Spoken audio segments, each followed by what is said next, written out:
नमस्कार दोस्तों, मेरा नाम सौम्या है और मैं बिहार से हूँ। अपनी कहानी की बात शुरू करने से पहले मैं अपने बारे में बता देती हूँ। मैं एक साधारण और शांत स्वभाव की लड़की हूँ। मेरी उम्र इस कहानी में 22 वर्ष की है। मैं दिखने में सरल और सादगी पसंद हूँ। मेरी यह कहानी जून माह की है। उस समय शादियों का मौसम चल रहा था। एक शादी हमारे यहाँ भी थी जिसमें मेरे घर के सभी लोगों का जाना भी जरूरी था। पर सबसे बड़ी समस्या ये थी कि घर की देखभाल कैसे होगी, क्योंकि यहाँ घर बंद करके जाने पर चोरी होने का डर बना रहता है। इसलिए सभी का साथ जाना भी संभव नहीं हो पा रहा था।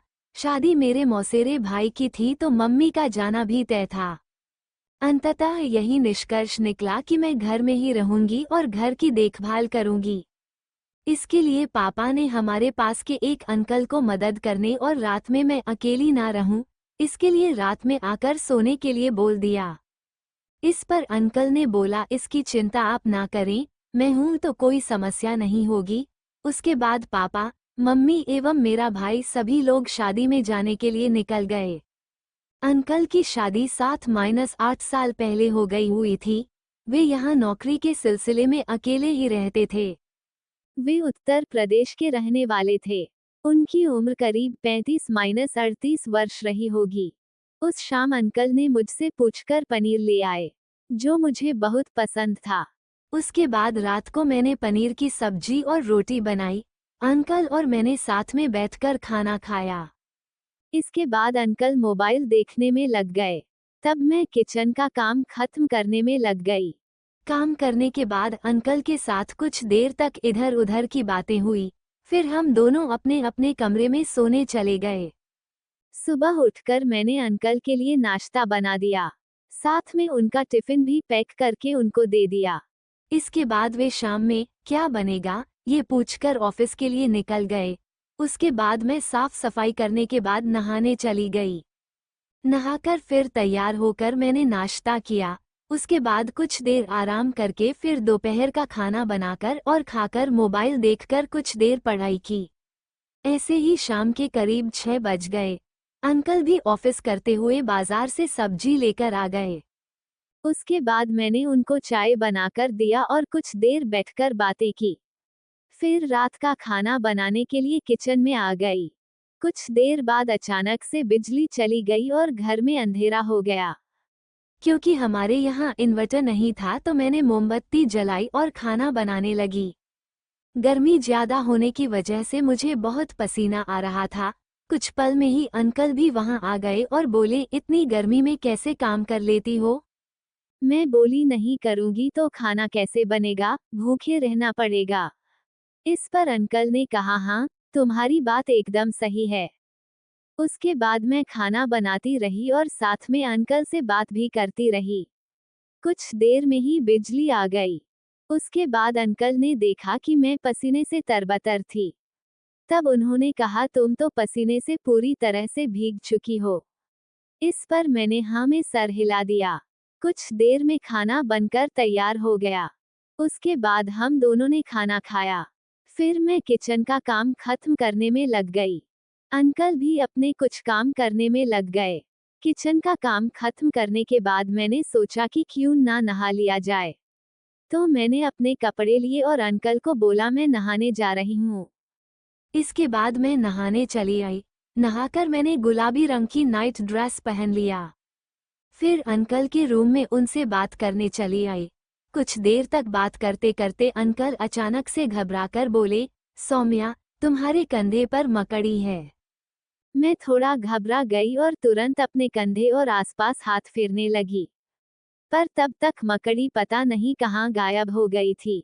अचानक अंकल ने मेरे गले के पास इशारा किया और कहा, लगता है मकड़ी अंदर चली गई है। अब मैं वाकई घबरा गई थी। गले और कॉलर के पास कुछ हलचल सी महसूस हो रही थी। मैं हड़बड़ाहट में अपने कपड़ों को झाड़ने लगी, लेकिन मकड़ी नहीं दिखी। डर के मारे मुझे समझ नहीं आ रहा था क्या करूं। डर इतना बढ़ चुका था कि मैं लगभग रोने वाली थी। आखिरकार घबराकर मैंने तेजी से अपने नाइट ड्रेस का ऊपरी हिस्सा अलग कर दिया ताकि अगर मकड़ी अंदर हो तो बाहर आ जाए। मैं थोड़ी असहज हो गई थी क्योंकि अचानक ये सब हो गया था। मैंने पास रखे दुपट्टे या चादर से खुद को ढक लिया और थोड़ा सहज महसूस किया। अंकल ने नजरें फेर ली और कहा, कोई बात नहीं बेटा, पहले तुम शांत हो जाओ, मकड़ी शायद निकल गई है। नीचे मैंने केवल लोअर पहन रखा था और ऊपर जल्दी जल्दी चादर से खुद को ढक लिया था। ये सब देखकर अंकल थोड़े हैरान हुए और बोले, सौम्या, तुम ठीक हो ना? मैं शर्म से कुछ बोल नहीं पाई। तभी अंकल थोड़ा पास आ गए और बोले, तुम्हें डरना नहीं चाहिए, मकड़ी तो अब निकल चुकी है। उन्होंने हंसते हुए कहा, चलो अब सब ठीक है, अब चैन से बैठो। इस बात पर मैं हल्के से मुस्कुरा दी, माहौल थोड़ा हल्का हो गया। उसके बाद अंकल ने मुझे सहारा देकर बेड पर बिठा दिया, क्योंकि मैं थोड़ी घबराई हुई थी। फिर उन्होंने बड़े प्यार से कहा, सौम्या, अब डरने की जरूरत नहीं, मकड़ी जा चुकी है। तुम बिल्कुल सुरक्षित हो। कुछ ही देर में मैंने खुद को संभाला और शांत हो गई। फिर मैंने अंकल से कहा, सॉरी अंकल, मैं अचानक से घबरा गई थी।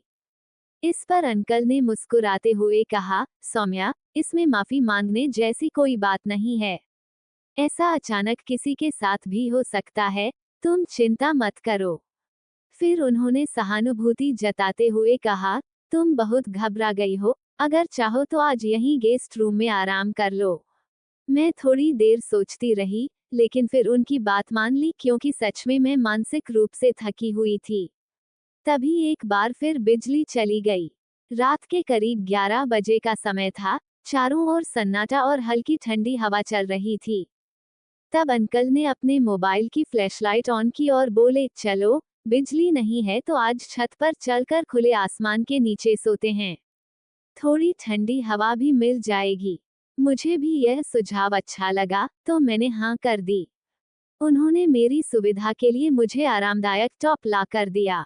मैंने जल्दी से वह पहन लिया और फिर हम दोनों ने बिस्तर, मच्छरदानी और जरूरी सामान लेकर छत की ओर रुख किया। छत पर हल्की हल्की हवा चल रही थी और माहौल एकदम शांत था। छत पर हल्की हवा तो थी, लेकिन उमस बहुत ज्यादा थी। बिजली अब तक नहीं आई थी, तो हमारे पास ऊपर लेटने के अलावा और कोई विकल्प भी नहीं था।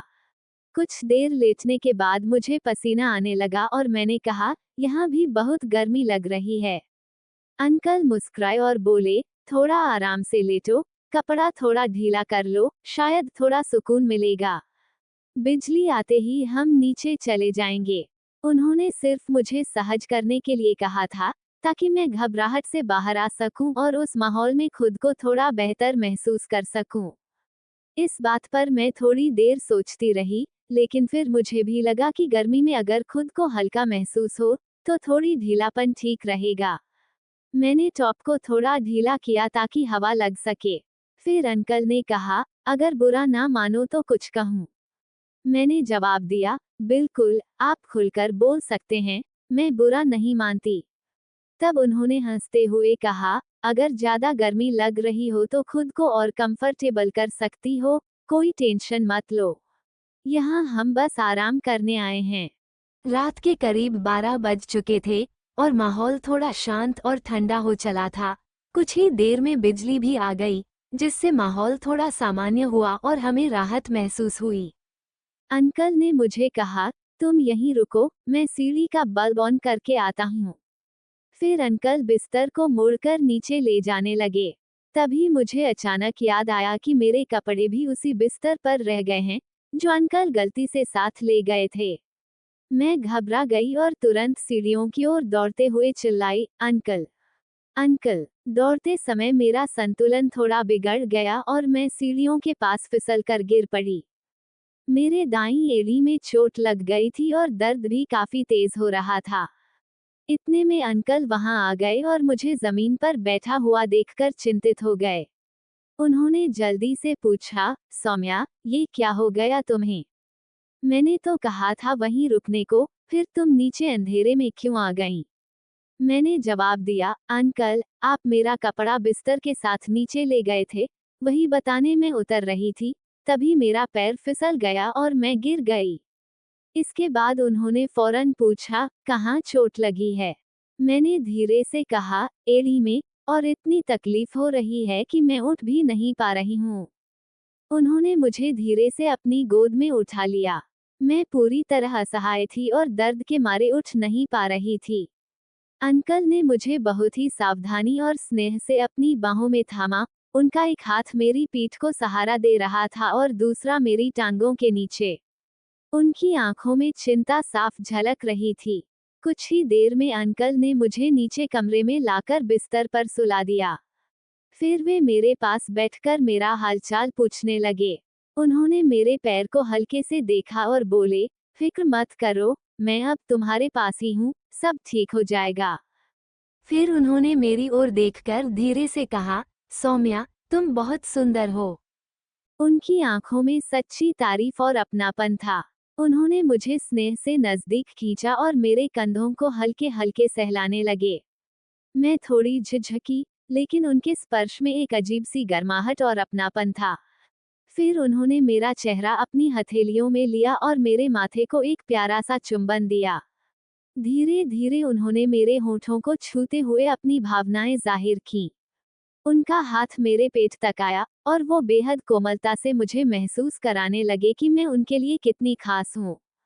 उस रात हमारे बीच भावनात्मक रूप से बहुत गहरा जुड़ाव हुआ। हर पल हम एक दूसरे के और करीब आते गए और एक नई समझ, अपनापन और भरोसे का अनुभव हुआ। वो रात हमारे रिश्ते की गहराई को नए अंदाज में बयां कर गई।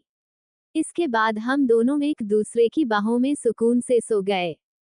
तो दोस्तों, ये थी मेरी कहानी। उम्मीद है आपको पसंद आई होगी। कमेंट में अपने राज्य का नाम जरूर लिखें, ताकि मुझे पता चले कि मेरी कहानियाँ कहाँ कहाँ तक पहुँच रही हैं। और हाँ, अगर कहानी पसंद आई हो तो वीडियो को लाइक जरूर करें और चैनल को सब्सक्राइब करना बिल्कुल न भूलें। आपके प्यार और सपोर्ट से ही ये सफ़र आगे बढ़ रहा है।